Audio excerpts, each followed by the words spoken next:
साथियों, हमारे साथ में ऋषि कुमार गुप्ता जी हैं, जो छत्तीसगढ़ अखिल भारतीय किसान सभा के महासचिव हैं। छत्तीसगढ़ में जो आदिवासियों का, किसानों का क्या क्या प्रॉब्लम्स है उसको बताइए। देखिए, क्या है कि छत्तीसगढ़ में अभी वर्तमान में कांग्रेस की गवर्नमेंट है, भूपेश बघेल उसके सीएम हैं।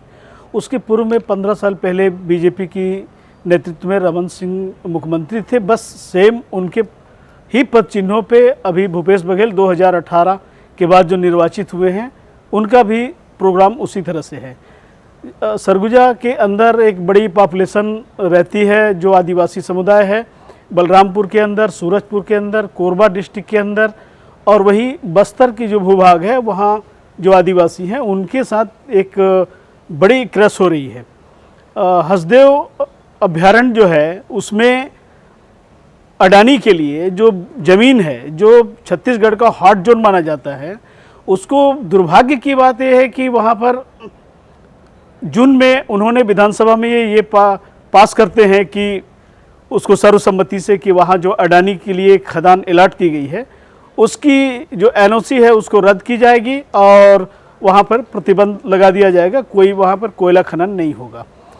उस हॉट जोन के कटने से पूरा सरगुजा ही जो क्षेत्र है, संभाग है, वो नहीं बल्कि छत्तीसगढ़ का आधा भूभाग रेगिस्तान में तब्दील हो जाएगा। उसका परिणाम ही अभी देखने को मिला है कि मानसून आने के बावजूद भी मानसून की जो असर रही है वो काफ़ी लेट पहुंची और अगस्त से सितंबर के बीच में बारिश हल्की हुई और उससे काफ़ी किसानों को क्षति हुई है। वहाँ पर अभी सितंबर की माह है, प्रतिबंध तो लगा दिया गया, लेकिन वहाँ पर पुलिस की एक बैरिकेडिंग करके उन्होंने फिर से वहाँ पर कई लाख पेड़ों को उन्होंने काट दिया। इसके बावजूद जब आदिवासियों को भनक लगी है उन्होंने जाने की कोशिश किया गया। 4 जोन में पुलिस को लगा करके पूरी नाकेबंदी कर दी गई। जो नेतृत्वकारी थे उनको पुलिस उठाने की कोशिश किया गया। फिर सितंबर में ही 29 सितंबर को अचानक में जब किसान सभा को ये बातें फ़ोन से आई, तत्काल जाकर के एक ज्ञापन कलेक्टर को सौंपा गया और तब पता ये चला कि सारे कलेक्टर, एसपी सब वहाँ पर पहुँच करके पेड़ों की कटाई कर रहे हैं। जबकि मुख्यमंत्री ये कहते हैं, वहाँ का हमारे 4 कैबिनेट के मिनिस्टर हैं, वहाँ के सरगुजा महाराजा खुद टीएस सिंहदेव वहाँ से इसी मामले को लेकर के उन्होंने रिजाइन भी दे चुका है पंचायत मिनिस्टर से। वो अभी हेल्थ मिनिस्टर के रूप में वहाँ काम कर रहे हैं।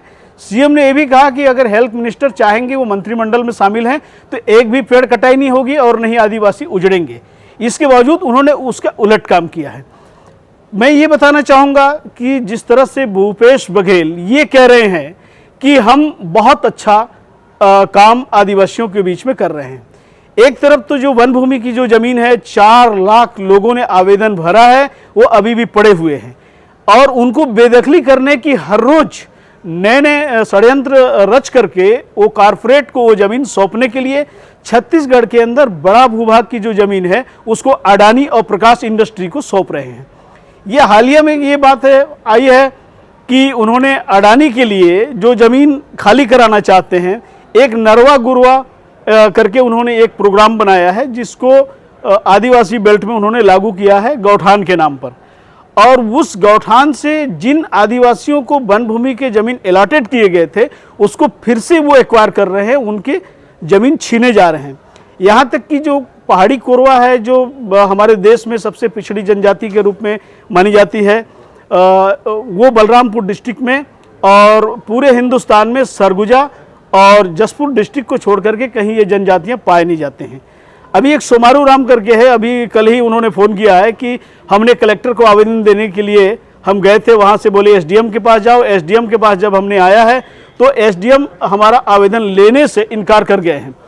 वहाँ ये स्थिति है कि वो पीढ़ियों से रहते हैं, 50 साल 60 साल से उस ज़मीन में वो घर बनाए हुए हैं। वहाँ उनकी जो थोड़ी बहुत खेती है उसको गौठान के नाम पर उनको वहाँ से बेदखल किए जा रहे हैं।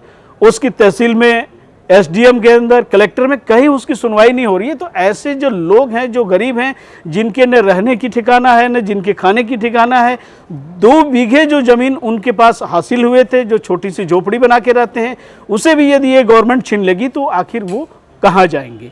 ये बलरामपुर की एक समस्या है।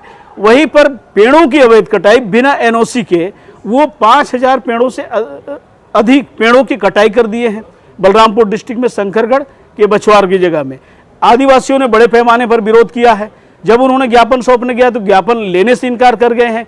कल वहाँ पर एसपी, एडिशनल एसपी सारे लोग गए वहाँ, ये बता रहे हैं, और जा करके एसडीएम भी वहाँ पर एक चौपाल लगा करके, फिर भी ग्रामीणों ने विरोध किया है। इसके बावजूद वहाँ पर कुछ बिल्डिंग बनाना चाहते हैं। तो इस तरह से आदिवासियों की ज़मीन जो हड़पे जा रहे हैं। वहीं सूरजपुर डिस्ट्रिक्ट के अंदर में एक प्रकाश इंडस्ट्री है, जिसके लिए 9 गांव को खाली करने की उन्होंने जन सुनवाई के बाद आदेश जारी कर दिया है। जन सुनवाई पिछले ही महीना नवंबर में होती है। लोगों को सूचना जिस दिन जन सुनवाई होना है उसी दिन उनको दी जाती है। बड़े पैमाने पर 5000 से अधिक लोगों ने उस जन सुनवाई का विरोध किया। उनके डायरेक्टर जाते हैं, डायरेक्टर टीवी चैनल में इंटरव्यू भी देते हैं कि जन सुनवाई में विरोध हो रही है, हम देखेंगे, इसका रास्ता तलाशेंगे। दूसरे ही दिन इलेक्ट्रॉनिक मीडिया और तमाम जो पेपर है उस पर यह आता है कि सारे समाधान हो चुके हैं, लोगों ने जन सुनवाई का समर्थन किया है। एक तरफ उनके डायरेक्टर ये बोलते हैं कि बड़ी कार्रवाई हुई है, विरोध लोगों ने जताया है, हम इस पर रास्ता खोजेंगे। दूसरे दिन प्रशासन और शासन दोनों उनके पक्ष में खड़े होते हैं और ये कहते हैं कि वहां पर प्रकाश इंडस्ट्री की स्थापना होगी और सारे मामले शांतिपूर्वक वहां निपटा, और लोगों ने समर्थन दिया है। वहां लाखों लाख पेड़ काटे जा रहे हैं। आदिवासियों के जमीन उनके बगैर सहमति के छीनने की बलपूर्वक कोशिश की जा रही है, उनकी बेदखली हो रही है। इसके चलते छत्तीसगढ़ के अंदर वही जो बस्तर का रेंज है वहां भी अडानी के लिए बड़ी बड़ी सड़कें चौड़ी बनाई जा रही है। वहां यह बताया जा रहा है कि आदिवासी नक्सलियों के साथ हैं, वो यहां की विकास की विरोध करती हैं। जी ऐसी बात नहीं है।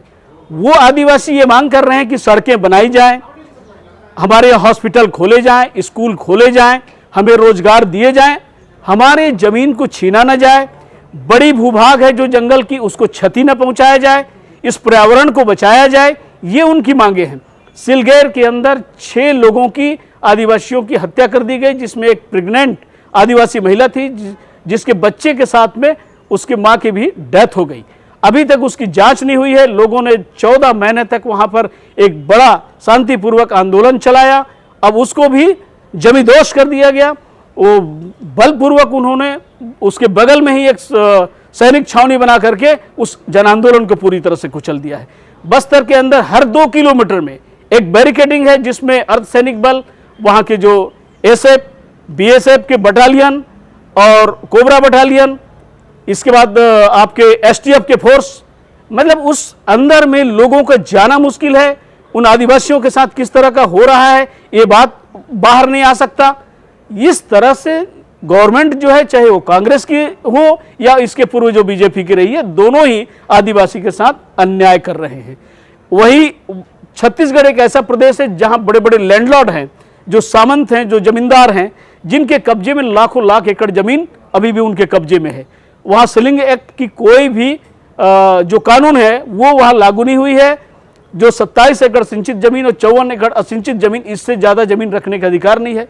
इस पर भी उन्होंने कोई अमल नहीं किया, नहीं उस कानून को इंप्लीमेंट किया है।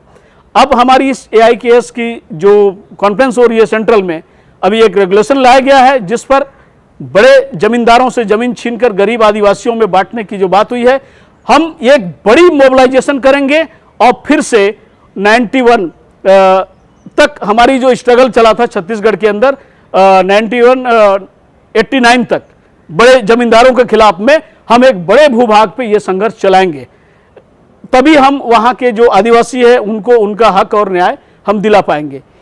इसलिए किसान सभा के ओर से हम ये आज ये घोषणा कर रहे हैं कि आदिवासी जो है उनके साथ वहाँ की जो प्रशासन, वहाँ की जो शासन एक साथ मिलकर के जो दमन कर रही है वो दमन का रास्ता छोड़े और आदिवासियों को न्याय दे।